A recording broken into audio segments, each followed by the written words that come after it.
Bonjour, aujourd'hui je vous emmène en Tanzanie. Là-bas, on peut apprendre le français avec les oreilles. Et oui, Radio France Internationale propose à ses auditeurs anglophones de suivre Le Talisman brisé.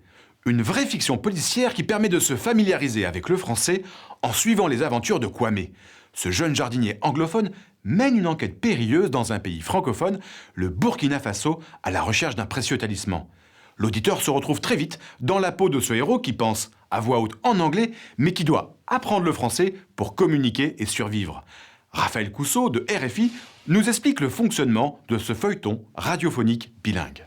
L'idée du feuilleton radiophonique bilingue est de faire comprendre le français à travers des bruitages, une action où l'auditeur pourra se retrouver, pourra comprendre ce qui se passe déjà uniquement sur l'ambiance réelle. Les épisodes sont conçus pour qu'une phase d'explication précède une phase d'action. Je ne suis pas le professeur, ne pas meaning not. Lâchez-moi!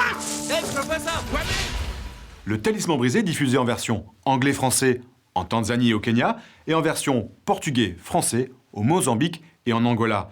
RFI propose même son feuilleton à des radios locales comme Unique FM en Gambie pour qu'il y ait encore plus d'Africains qui apprennent le français.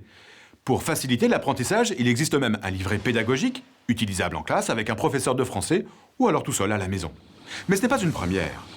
RFI propose depuis 10 ans des émissions pour apprendre le français en suivant une histoire. Il y a déjà eu Mission Paris, diffusée par plus de 50 radios dans le monde, ou encore L'Affaire du coffret, disponible en 17 versions bilingues.